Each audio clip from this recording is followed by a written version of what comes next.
नमस्ते दोस्तों। आज इस वीडियो में एक हम बहुत ही इम्पॉर्टेंट टॉपिक है जिसके बारे में बात करेंगे, जिसको बोलते हैं साइट सिलेक्शन, यानी कि प्लॉट की सिलेक्शन कैसे की जाती है। देखिए, आप लोगों के बहुत क्वेश्चंस आते हैं इसके ऊपर।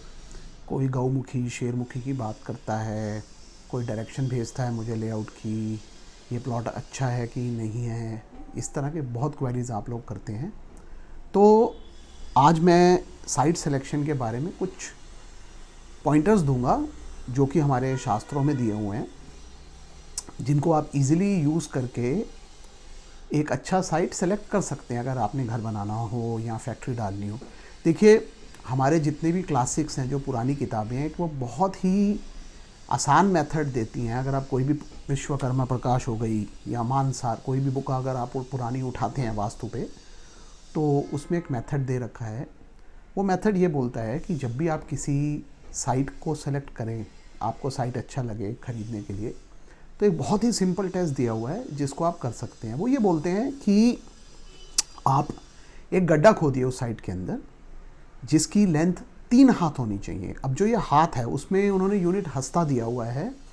बहुत राइटर्स ने उसको निकाल रखा है। कोई बोलता है ये 8 फुट 3 इंच है इस हस्त की लेंथ, बट इन प्रैक्टिस जो मैंने देखा है वो ये है कि जो ओनर होता है, जिसने साइट एक्चुअली ख़रीदा है या ख़रीदना है, उसके आप हाथ की लेंथ लीजिए, पूरे हाथ की, फिंगर टिप से लेकर यहाँ तक, शोल्डर तक, इस पूरे हाथ की आप उसके लेंथ लीजिए और 3 हस्त यानी 3 हैंड्स की जो लेंथ है उतना बड़ा एक गड्ढा खोदिए। मतलब लेंथ भी उसकी 3 हस्त होनी चाहिए, ब्रेड्थ भी और हाइट भी, और उसमें से सारी मिट्टी बाहर निकाल लीजिए। अब इस मिट्टी को वापस उसी गड्ढे में डालिए।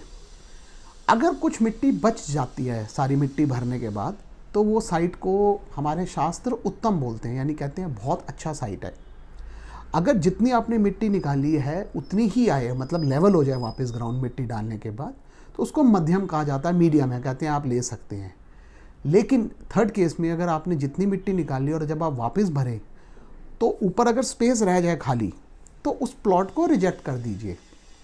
देखिए, ये मेथड आज भी बहुत अच्छा है और बहुत लोग इस मेथड को यूज़ करते हैं। इनफैक्ट मैं भी अपने क्लाइंट्स के लिए इसको यूज़ करता हूँ और इसके काफ़ी अच्छे रिजल्ट्स हैं। तो जब भी आप कोई साइट सेलेक्ट कर रहे हो तो इसको ज़रूर यूज़ कीजिए लैंड के ऊपर। अब जो सेकंड पॉइंट है वो मैं उस पर आता हूँ। वो ये है कि जब भी आप कोई लैंड सेलेक्ट करते हैं तो हमेशा ये चीज़ देखनी चाहिए कि लैंड की जो हाइट है वो कैसी है। मतलब देखिए, जब आप किसी बिल्डर से लैंड खरीदेंगे तो ऑलरेडी उन्होंने लैंड को लेवल किया होता है, तो हमें पता नहीं चल पाता है कि इसका साउथ हाई था या वेस्ट हाई था। तो उस केस में तो आप इसको नहीं यूज़ कर सकते हैं, क्योंकि ये बात शास्त्र जो कर रहे हैं यहाँ नेचुरल उसकी क्या डायमेंशंस है, कहाँ से ऊंचा है कहाँ से नीचे है, उसकी कर रहे हैं। तो अगर ऐसा कोई आप लैंड ले रहे हैं जिसकी अभी डेवलपमेंट नहीं हुई है, तो वहाँ पे इस चीज़ को आप चेक कर सकते हैं। और हमेशा ध्यान रखिए कि कोई भी आप लैंड लेते हैं तो उसका साउथ और वेस्ट ये हाई होना चाहिए और नॉर्थ और ईस्ट नीचे होना चाहिए हमेशा। इसमें मैं एक बार फिर यही बात रिपीट करूँगा, जब लैंड लेवल हो चुका हो उसके बाद इस चीज़ को आप नहीं यूज़ कर सकते हैं। ये नेचुरल लैंड की जो टोपोग्राफी है उसके ऊपर वैलिड है, तो इसलिए डेवलप्ड साइट्स में इसका वैल्यू नहीं रह जाती है। तो इसलिए मतलब आप इसको देख के यूज़ कीजिए, क्योंकि बहुत बार ऐसा होता है, बहुत लोग बोलते हैं हमारा लैंड जो था वो नॉर्थ में हाई था तो हमने लेवल कर दिया, मिट्टी उठा के नॉर्थ से साउथ में डाल दी। देखिए, वो एक करेक्शन मेथड है, लेकिन उतना वो वर्क नहीं करता है। बट क्योंकि जो एक्चुअल जो नेचुरल एनर्जी है वो वही होगी लैंड की, जो लैंड की नेचुरल पोजीशन में एग्जिस्ट करती थी। हाँ, बाकी जब भी हम किसी भी घर की या कमर्शियल बिल्डिंग की कंस्ट्रक्शन करते हैं तो हमेशा उस लैंड को लेवल करने के बाद ही की जाती है। ये भी हमारी बुक्स क्लियरली इंडिकेट करती हैं। नेक्स्ट पॉइंट पे मैं आता हूँ। वो नेक्स्ट पॉइंट मेरा ये है कि प्लॉट की चाहे कोई भी शेप हो, चाहे गौमुखी हो, शेरमुखी हो, हमेशा जो आप कंस्ट्रक्शन करते हैं वो रेक्टेंगुलर या स्क्वायर ही होनी चाहिए। उसको मतलब शेप के हिसाब से कंस्ट्रक्ट मत कीजिए। कि हमारी एक साइड बड़ी है तो हम घर को बड़ा कर दें, वो नहीं करना चाहिए। देखिए छोटे प्लॉट्स में मैं समझ सकता हूँ आजकल स्पेस की कमी रहती है तो लोग नहीं छोड़ सकते हैं, तो उस केस में फिर हम लोग रेक्टिफिकेशंस कुछ और करते हैं। बट जनरली अगर लैंड साइज़ बड़ा है तो उसमें हमेशा स्क्वायर या रेक्टेंगुलर स्पेस लेके उसी के ऊपर कंस्ट्रक्शन करें। यहाँ तक कि जो आप बाउंड्री वॉल बना रहे हैं वो भी स्क्वायर और रेक्टेंगुलर ही बनाएं।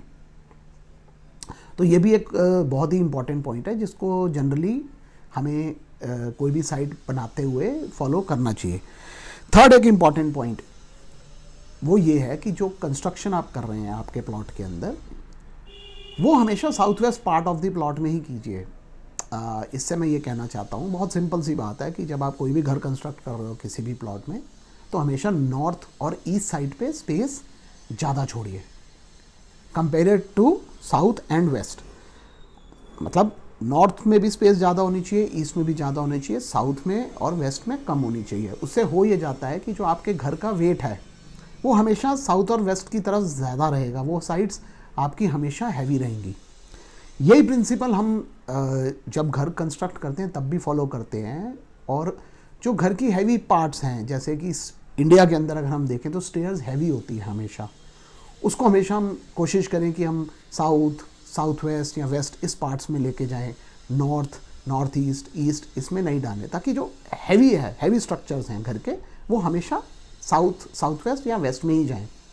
सिमिलरली जब आप घर के अंदर फर्नीचर प्लेस करते हैं किसी कमरे के अंदर, ये बहुत ही अच्छा टिप है जो मैं आपको इस टाइम दे रहा हूँ कि जब भी आप किसी भी कमरे के अंदर फर्नीचर प्लेस कर रहे हैं, या आपका सपोज़ एक छोटा सा ऑफिस है, आपको फर्नीचर प्लेस करना है, उसमें भी इसी प्रिंसिपल को फॉलो कीजिए।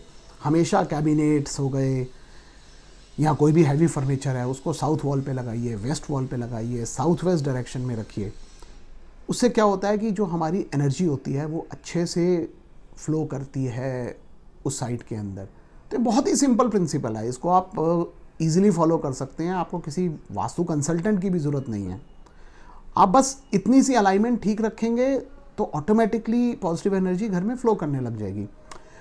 इसके अलावा एक और इम्पॉर्टेंट चीज़ है, वो ये है कि जो कॉर्नर्स होते हैं घर के, वहाँ पे हमेशा जो एलिमेंट्स हैं उनकी एनर्जीज इकट्ठी होती है आके, तो कॉर्नर्स को हमेशा खाली रखिए। बिल्कुल एग्जैक्ट कॉर्नर जगह है वहाँ पे कोई भी हैवी स्ट्रक्चर, फर्नीचर का पीस या कोई भी हैवी स्ट्रक्चर ना बनाएं या ना रखें, और कॉर्नर्स को खाली रखें ताकि एनर्जी जो है वो ठीक से फ्लो कर सके।